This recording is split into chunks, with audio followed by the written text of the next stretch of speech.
Apa konsep dasar penelitian? Yang pertama adalah mampu mencari solusi dalam memecahkan satu masalah, yang mencari kebenaran ilmiah ya. Nah, bicara kebenaran ini agak tricky ya. Kalau orang filsafat itu sebenarnya apa sih kebenaran dalam penelitian? Jadi penelitian kebenaran di sini itu kebenaran ilmiah. Apa manfaatnya? Yang tadi sudah saya jelaskan di awal. Pengembangan teori, pembaharuan.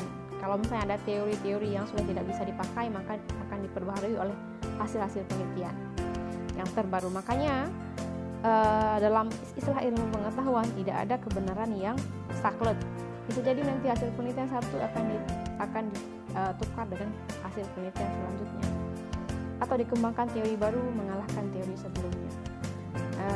Tetap ini menjadi alternatif untuk solusi sebuah masalah, tapi dia tidak saklek. Nah, ini dimensi-dimensi penelitian. Ada penelitian yang dilakukan berdasarkan tujuannya. Tujuannya apa? Eksplorasi. Kenapa penelitian dilakukan? Karena ingin mengeksplorasi sesuatu. Development, mengembangkan, atau verifikatif, atau mengecek kembali.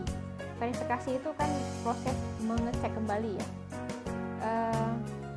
Kalau dari sisi bidangnya ya sesuai dengan bidang ilmu pengetahuan, penelitian itu bisa dikembangkan. Jadi penelitian kuantitatif ini bukan hanya milik kita saja, orang psikologi, ini juga punya orang ekonomi, kedokteran, semua jurusan lain ya.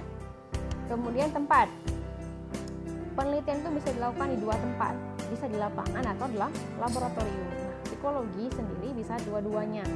Dulu masih ingat ya, penelitian psikologi yang pertama dilakukan oleh siapa? William Wood. Di mana? Di laboratorium. Jadi dua tempat penelitian ini dua-duanya bisa dipakai.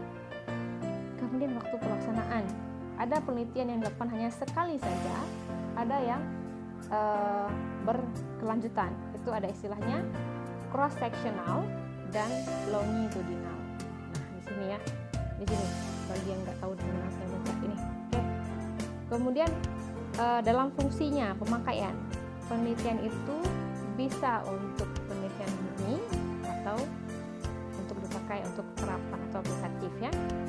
Teknik pengumpulan datanya ada dua, kuantitatif dan kualitatif. Nah, kita sekarang akan fokus dalam penelitian yang mana? Kita akan fokus dalam melihat bagaimana penelitian kuantitatif ya.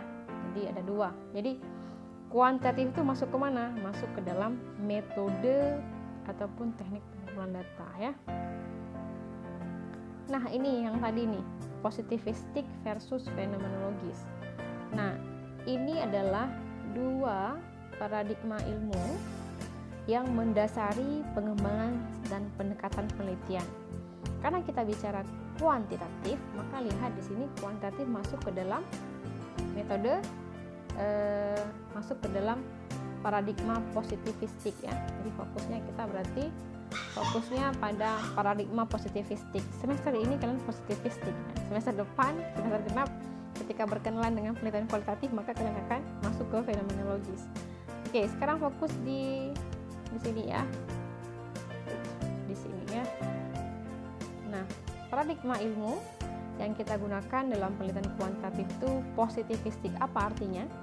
Bentuknya itu eksperimental. Eksperimental itu apa?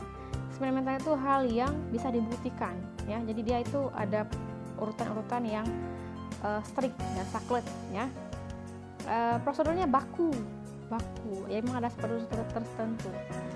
Hipotesis atau deduktif ya, sifatnya dari umum ke khusus. Jadi kita punya kesimpulan sementara, kita punya rancangan awal bagaimana penelitian ini akan dilakukan dan apa hasilnya, kita punya itu. Kemudian dia itu mohon maaf ya, ada lecturing tambahan.